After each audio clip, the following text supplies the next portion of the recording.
In April 1977, 4 teenagers saw something crouched on a stone wall in Dover, Massachusetts.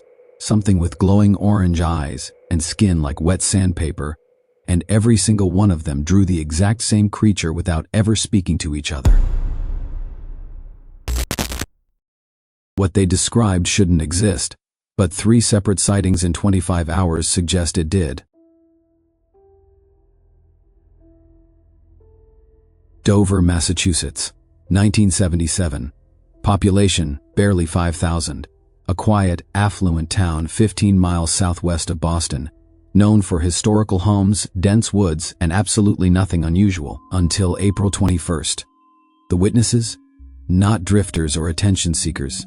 These were local teens, honor students, athlete types, kids from established families. The kind of witnesses investigators want in a case. No drugs were involved. No alcohol. Police confirmed it. These kids were stone cold sober. On a humid spring night, driving down Farm Street, 17-year-old Bill Bartlett saw something that would haunt Dover forever. 10:30 p.m. Bill's driving 2 friends home. His headlights sweep across a low stone wall, and there it is, crouched, motionless, staring. Bill later described it, about the size of a goat, but shaped like a human baby, hairless, skin like sandpaper or a shark, huge head, like a watermelon, with no nose, no ears, just these massive glowing orange eyes. The creature's fingers, long, thin, wrapped around the stone, looked wrong. Too many joints, each one at least 6 inches long, bending at impossible angles. Bill slammed the brakes. The thing's head turned, locked eyes with him. Then it skittered off the wall into the darkness. His friends in the back seat saw nothing. But Bill? He couldn't sleep that night. Midnight. Just 90 minutes later. John Baxter, 15, is walking home alone down Miller Hill Road. He spots someone small in the distance. "Another kid, maybe?" He calls out.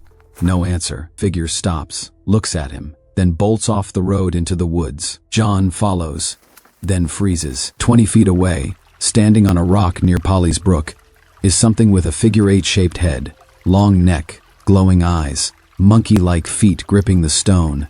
Its body proportions defied nature, limbs too thin to support any known creature. John runs, full sprint, doesn't stop until he reaches a friend's house. He didn't know about Bill Bartlett's sighting yet, but when he drew what he saw, the sketches were nearly identical.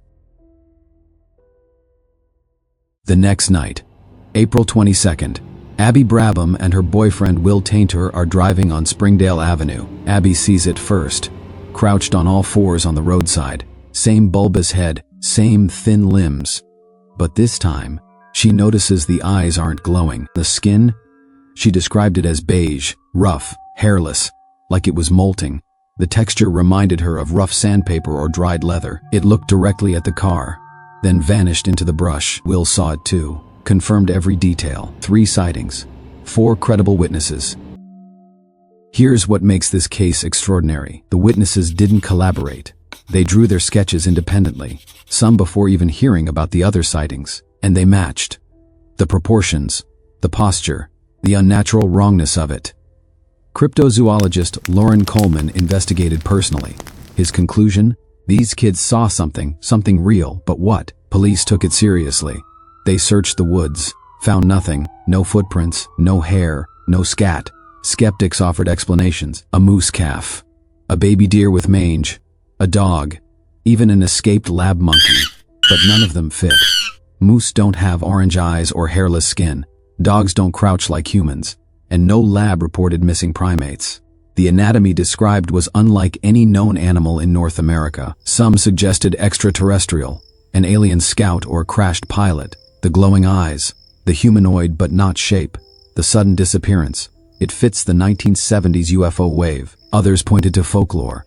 Native legends speak of woodland spirits, tricksters, things that don't belong to this world but slip through anyway.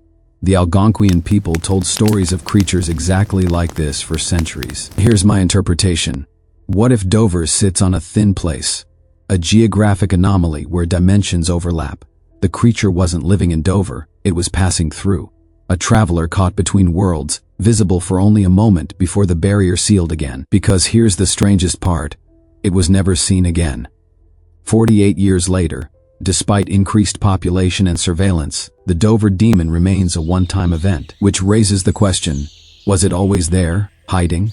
Or did something happen in April 1977 that opened a door and then closed it? The Dover demon remains one of the most credible cryptid sightings in American history. Multiple witnesses, consistent descriptions, no motive to lie. Loren Coleman still calls it one of the most significant cases he's ever investigated. What does it mean today? Maybe that reality has cracks, that the world is stranger than our sciences admit, that sometimes, for just 25 hours, something slips through and 4 kids happen to be looking at the right or wrong moment. If you're ever driving through Dover, Massachusetts late at night, keep your eyes on the stone walls. You might see something staring back. If you want more unexplained encounters from small-town America, check out the playlist, subscribe if you're ready to question everything, and drop a comment. What do you think the Dover demon really was?